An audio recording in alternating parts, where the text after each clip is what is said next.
تو مہردین کا میرے دوستو ادا کرنا ضروری ہے۔ اگر مہردین ادا کرنا ضروری نہیں ہوتا تو نبی کریم صلی اللہ علیہ وسلم حضرت علی رضی اللہ تعالی عنہ کو یہ حکم نہیں فرماتے کہ تم زرع بیچ کر کے مہردین ادا کرو۔ اس لیے ہم لوگوں کو بھی چاہیے کہ مہردین جو ہے ادا کر دیں، یعنی جس رات میں میاں بیوی جب اکٹھے ہوتے ہیں جسے سہاگ رات کہا جاتا ہے تو اس وقت دے دے، یا جس وقت مولانا صاحب نکاح پڑھاتے ہیں اسی وقت مجمع کے اندر دے دیں تو زیادہ بہتر ہے۔ افضل طریقہ ہے کہ پہلے ادا کر دیا جائے پھر اس کے بعد میں ملا جائے۔ یہ مہردین کسی بھی حال میں معاف نہیں ہوگا۔ مرتے وقت عورتوں سے کہا جاتا ہے، عورتیں کہتی ہیں کہ اپنے شوہر کے مہردین کو معاف کر دو، میرے دوستو یہ معاف نہیں ہوگا۔ اس لیے ہمیں چاہیے کہ سب سے پہلے مہردین کو ادا کر دیں۔ میرے بھائیوں، آج کے دور میں ہماری سماج کے اندر جو تلک و جہیز کا رواج بنا ہوا ہے، یہ سب سے برا ماحول ہے۔ نبی کریم صلی اللہ علیہ وسلم جب اس دار فانی کے اندر مبعوث ہوئے تو آپ نے عورتوں کے مقام کو، اس کے مرتبہ کو، اس کی عزت کو بڑھایا۔ پہلے میرے دوستو نبی کریم صلی اللہ علیہ وسلم کے آنے سے قبل عورتوں کو حقیر نظر سے دیکھا جاتا تھا، عورتوں کو معیوب سمجھا جاتا تھا، لیکن آقائے مدنی صلی اللہ علیہ وسلم جب اس دار فانی کے اندر آئے تو آپ نے عورتوں کے مقام کو، اس کے مرتبے کو بڑھایا، اس کی شان کو بڑھایا، اس کی عزت کو بڑھایا۔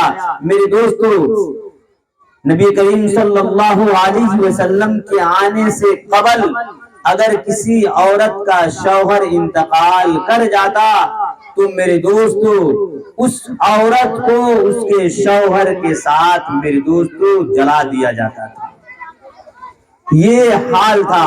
لیکن نبی صلی اللہ علیہ وسلم نے ان تمام چیزوں کو ختم کر ڈالا، لیکن وہی رواج میرے دوستو آج بھی ہو رہا ہے۔ آج میرے دوستو اخبار کا مطالعہ کریں، تاریخ کا مطالعہ کریں تو معلوم یہ ہوتا ہے کہ میرے دوستو روزانہ اخبار کی سرخیوں میں یہ ملتا ہے کہ فلاں کی بیٹی جہیز نہ ملنے کی وجہ سے، اس کے والد کے پاس اس کی طاقت نہ ہونے کی وجہ سے اس کی بیٹی نے کیا کیا، خود کو خودکشی کر لیا۔ یا میرے دوستو آج بہت سی بہنیں ایسی ہیں جو بغیر شادی کے میرے دوستو اپنے گھروں میں پڑی ہیں، کیوں کہ اس کے والد کے پاس اتنی رقم نہیں، اتنی وسعت اور طاقت نہیں کہ جہیز کو ادا کر سکے۔ لیکن آج ہم ایمان والے میرے دوستو آج مسلمان ہونے کا دعویٰ کرتے ہیں، لیکن میرے دوستو تلک و جہیز کے اندر اتنا ہم منہمک ہو گئے ہیں کہ ذرہ برابر بھی میرے دوستو اللہ کا ڈر، اللہ کا خوف ہمارے قلب کے اندر نہیں آ رہا ہے۔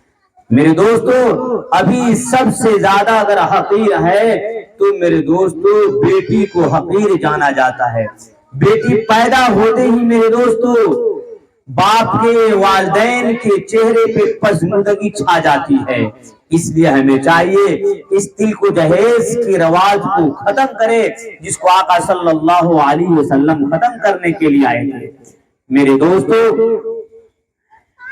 نبی کریم صلی اللہ علیہ وسلم کے دور موجودگی کے اندر عبد الرحمن ابن عوف رضی اللہ تعالی عنہ ایک صحابی ہیں جو شادی کر لیتے ہیں لیکن کسی کو خبر نہیں، جبکہ صحابہ کرام کو آقائے مدنی صلی اللہ علیہ وسلم سے اتنی محبت تھی کہ آپ کے بغیر صحابہ کرام ایک قدم بھی میرے دوستو چند منٹ کے لیے صحابہ اگر نبی صلی اللہ علیہ وسلم کی نظروں سے اوجھل ہو جاتے تو بے چینی ہو جاتی تھی، لیکن پھر بھی نبی کریم صلی اللہ علیہ وسلم کو اس بات کی اطلاع نہیں ہوئی۔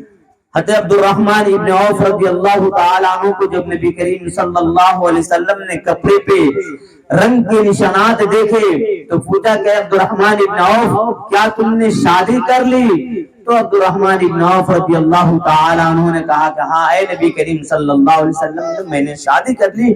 تو آپ صلی اللہ علیہ وسلم نے فرمایا کہ تم ولیمہ کرو، بکری کا بچہ ذبح کرو اور دعوت کرو۔ میرے دوستو، آقا مدنی صلی اللہ علیہ وسلم کی اس بات پر اس صحابی نے کیا کیا؟ دعوت کیا، بکری ذبح کیا اور دعوت کیا۔ لیکن آج ہمارے اس دور موجودگی کے اندر جو شادیاں ہوتی ہیں میرے دوستو، مہینوں پہلے سے اس کی تیاریاں ہوتی ہیں، اور ہمارے شادیوں کے اندر بیجا خرافات، بیجا رسومات، بدعات کی بھرمار ہوتی ہے میرے دوستو۔ اس لیے یہی بدعات و خرافات ہیں جو انسان کو جہنم کے اندر لے جانے والی ہے۔ لیکن میرے دوستو، آج جتنا بھی تقریر کہا جائے، جتنی بھی ماؤں بہنوں کو سمجھایا جائے، آج ہماری ماؤں بہنوں کے اندر یہی ہو گیا ہے کہ ہمیں جو کرنا ہے اپنی منمانی کرنا ہے۔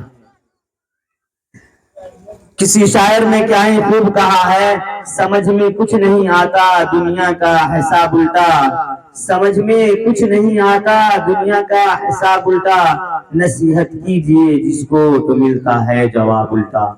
میرے دوستو، آج ہمارے معاشرے کے اندر جو برائیاں پھیل رہی ہیں، یہ برائیاں سب سے زیادہ ہمیں جہنم کے گھڑے کے اندر لے جانے والی ہے۔ اس لیے میرے دوستو، ہمیں چاہیے کہ ہم تل کو جہیز کے رسم و رواج کو ختم کریں۔